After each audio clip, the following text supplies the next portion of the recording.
ऊसासाठी ठिबक सिंचनातून खते देताना काय काळजी घ्यावी, ही माहिती जर आपणास आवडल्यास आपल्या चॅनलला लाईक, शेअर आणि सबस्क्राईब करायला विसरू नका.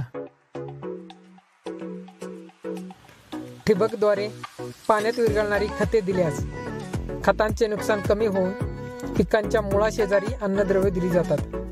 नेहमी जमिनीत वापसा स्थिती राहिल्यामुळे हवा, पाणी यांचे संतुलन राहून अन्नद्रव्यांचे शोषण चांगले होते.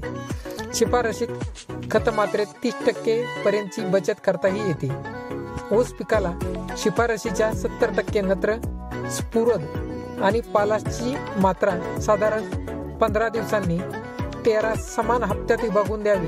म्हणजे ऊस लागवडीपासून प्रत्येक 15 दिवसांनी साधारण 15 किलो युरिया आणि 6 किलो पांढरे म्युरेट ऑफ पोटॅश द्यावे. स्फुरद हा फॉस्फरिक आम्लाच्या माध्यमातून प्रत्येक हप्त्यात 6 किलो प्रमाणात द्यावा. फॉस्फरिक आम्ल उपलब्ध न झाल्यास सिंगल सुपर फॉस्फेट एकरी 200 किलो लागवडी अगोदर आणि 200 किलो मुठी बांधणी करताना जमिनीतून द्यावा. अनुदानित खताशिवाय बाजारात विद्रव्य खते उपलब्ध आहेत. उदाहरणार्थ sulphate of potash, potassium nitrate, urea, ammonium nitrate, ammonium phosphate, 19-19 इत्यादी. पाण्यात पूर्णपणे विरघळणारी ठिबकच्या तोट्या बंद होऊ नये म्हणून क्षारांचे प्रमाण कमी असणारी आणि पाण्याच्या प्रमाणे कॅल्शियम आणि मॅग्नेशियमचे प्रमाण जास्त असल्यास अमोनियम फॉस्फेटचा वापर करू नये.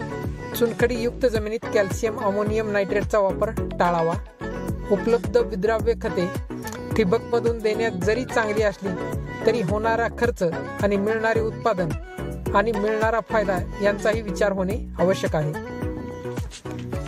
माती परीक्षणानुसार मुख्य अन्नद्रव्यांची कमतरता आढळत असेलच तरच कमतरता असलेले सूक्ष्म अन्नद्रव्ये कंपोस्ट खतात मिसळून जमिनीतून द्यावे.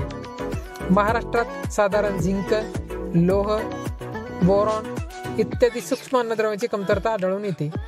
झिंकची कमतरता असल्यास एकरी 8 किलो झिंक सल्फेट, लोहाची कमतरता असल्यास 10 किलो फेरस सल्फेट आणि बोरॉनची कमतरता असल्यास एकरी 2 किलो बोरॉक्सचा वापर करावा.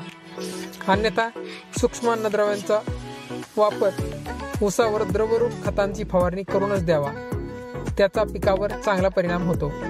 चुनखडीयुक्त जमिनीत फेरस सल्फेट किंवा झिंक सल्फेटचा जमिनीतून दिल्यास त्याचा फारसा फायदा होत नाही. यासाठी मल्टी मायक्रोन्यूट्रंट्स द्रवरूप खतांची फवारणी